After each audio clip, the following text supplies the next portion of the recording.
खडा शब्दामध्ये आपण या ठिकाणी या मोर्चाला संबोधित केलं। रक्तामध्ये भीमाचे विचार पाहिजे, भीमरायाच्या लेखणीची धार पाहिजे असा आपला विचार आहे या ठिकाणी। आणि म्हणून यानंतर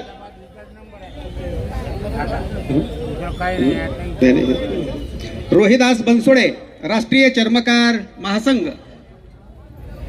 महासंघाचे नेते आहेत माननीय रोहिदास बनसोडे यांना विनंती करतो की आपण या ठिकाणी आपण संबोधित करावं। रोहिदास बनसोडे राष्ट्रीय चर्मकार महासंघ।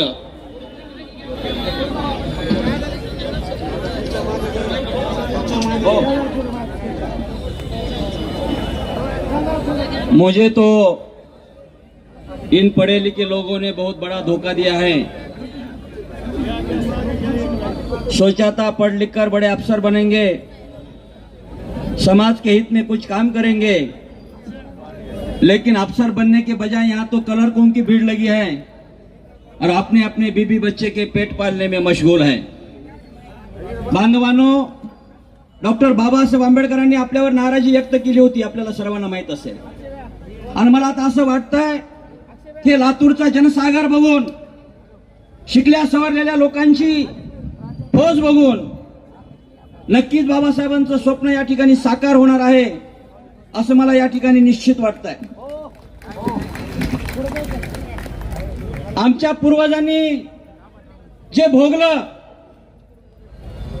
तो त्रास, ती अस्पृश्यता, ते दलिंद्रीचं जीवन हे संपविण्यासाठी फुले, शाहू आणि बाबासाहेबांचा जन्म झाला आणि आम्हाला चांगले दिवस या ठिकाणी बघायला मिळाले।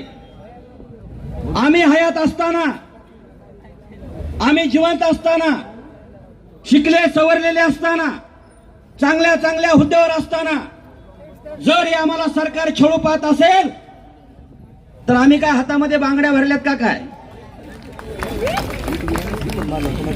जिस बाप के बेटे लायक होते हैं उस बाप की इज्जत होती है, जिस बाप के बेटे नालायक होते हैं उस बाप की इज्जत होती नहीं है।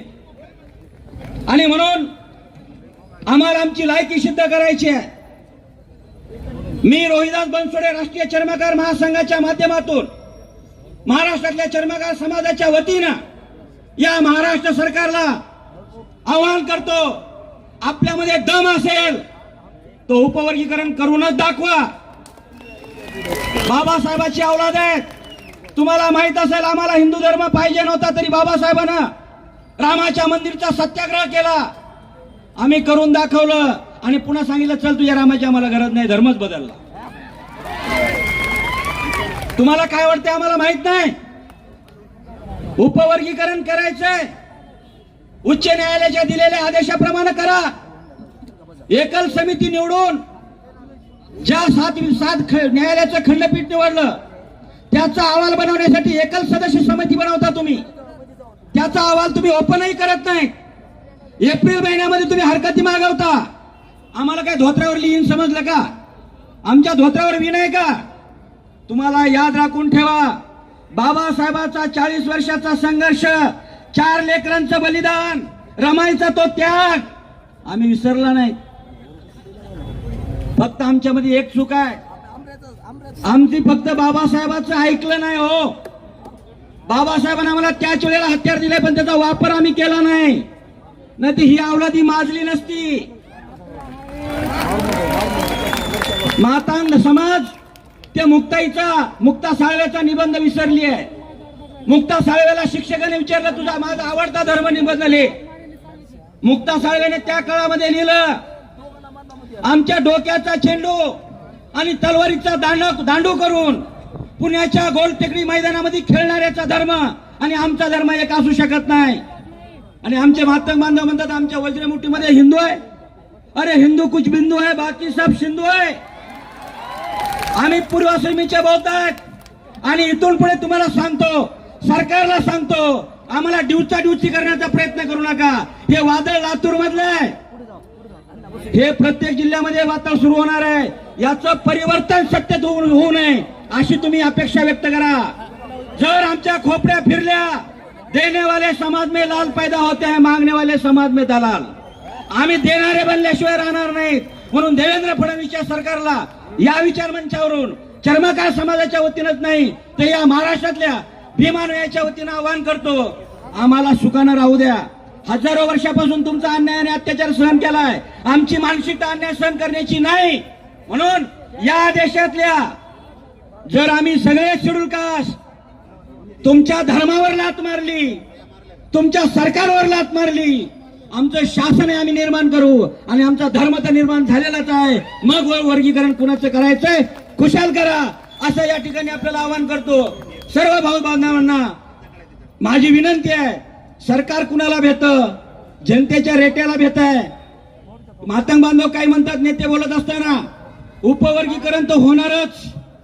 मला कळत नाही यांच्यामध्ये हा आत्मविश्वास कुठून आला. म्हणजे काहीतरी खिचडीमध्ये काळ आहे, डाळीमध्ये काळ आहे, काहीतरी खिचडी पकलेली आहे. याला जर पालतं पाडायचं असेल, याला अडवायचं आणि तुडवायचं असेल तर आम्हाला प्रत्येक नागरिकाला या ठिकाणी रस्त्यावर उतरावं लागेल. मी या माध्यमातून महाराष्ट्रातल्या तमाम चर्मकाराला सांगू इच्छितो, 77 वर्ष या बौद्ध समाजाने आमचं रक्षण केलेलं आहे. या देशातल्या बौद्धांनी या देशातल्या चर्मकाराचं रक्षण केलंय, मातंगाचं केलंय, पारद्याचं केलंय, मांगारुड्याचं केलंय. एवढंच नाही तो ओबीसीला आरक्षण मिळावं म्हणून मंडळ लागू करू, नाही तो खुर्ची खाली करू. मंडळ आयोगाच्या माध्यमातून ओबीसीला आम्ही सांभाळायला आता आमच्यावर वेळ आलेली आहे. हे सरकार बौद्धाला एकाएकी पाडू पाहत आहे. परंतु आम्ही बौद्ध समाजाचे ढाल बनलं पाहिजे. पहिला घाव आम्ही आमच्या खांद्यावर छातीवर घ्यायला तयार आहेत. म्हणून सरकारला मी या ठिकाणी सावधान करतो आणि थांबतो. जय भीम, जय भारत. आवाज बहुजनांचा.